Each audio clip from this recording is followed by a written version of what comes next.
ये कहानी है एक मूर्तिकार की जो कि बहुत ही खूबसूरत मूर्तियां बनाया करता था और वो उन मूर्तियों से अच्छे खासे पैसे भी कमा लिया करता था।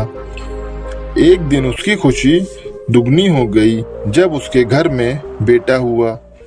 उसका बेटा भी बचपन से ही मूर्तियां बनाने में लग गया था।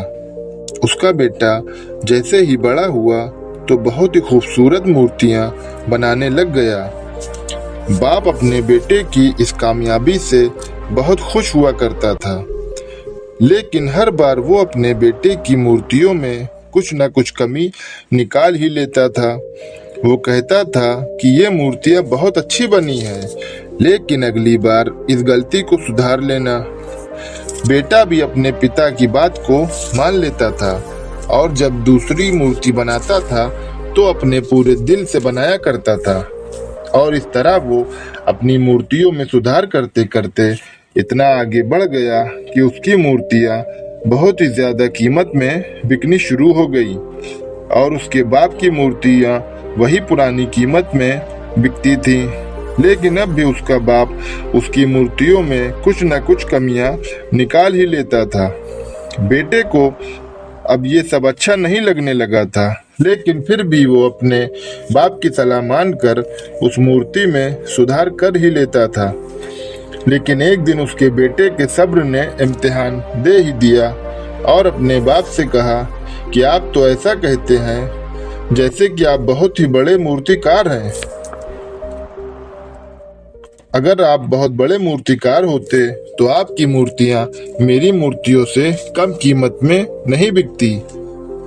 बाप ये सुनकर खामोश हो जाता है और अब से उसने अपने बेटे को सलाह देना बंद कर दिया।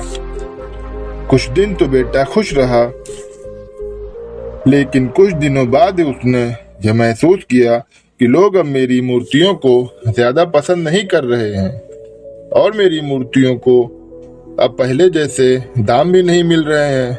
कुछ दिनों तक तो बेटा बहुत परेशान हुआ, लेकिन फिर उसने ये समस्या अपने बाप को बताई। बाप ने बेटे को बहुत ही शांति से सुना, मानो जैसे उसे पता था कि ये सब होने वाला है। बेटे ने भी इस बात को महसूस किया और अपने पिता से पूछा कि क्या आपको ये पता था कि मेरे साथ ये सब होने वाला है? तो बाप बोला कि हाँ। फिर बेटे ने पूछा कि आपने मुझे समझाया क्यों नहीं? इस पर बाप ने कहा कि तुम समझना ही नहीं चाहते थे और मैं भी पहले इस हालात से टकरा चुका हूँ। तो बेटे ने पूछा कि अब मुझे क्या करना चाहिए? तो पिता ने कहा, जब मैं तुम्हारी मूर्तियों में कमियां निकाला करता था तो तुम अपनी मूर्तियों से संतुष्ट नहीं होते थे और अपने आप को बेहतर करने की कोशिश करते रहते थे। वही बेहतर करने की कोशिश तुम्हारी कामयाबी का कारण थी और जिस दिन मैंने तुम्हारी मूर्तियों में कमियां निकालना बंद कर दिया तो तुम अपनी मूर्तियों से संतुष्ट होने लगे और अपने आप को बेहतर नहीं कर पा रहे थे, जिस वजह से तुम्हारी मूर्तियों के दाम भी कम हो रहे थे। बाप की ये सीख बेटे के बहुत काम आई। हमेशा अपने काम को बेहतर बनाते रहें, अपने काम में सुधार करते रहो। मैं और इससे क्या बेहतर कर सकता हूँ, ये सवाल खुद से पूछते रहो। अगर आपको ये कहानी पसंद आई हो तो अपने पापा के नाम एक लाइक कर दें और ऐसी ही स्टोरीज के लिए हमारे चैनल को सब्सक्राइब करें।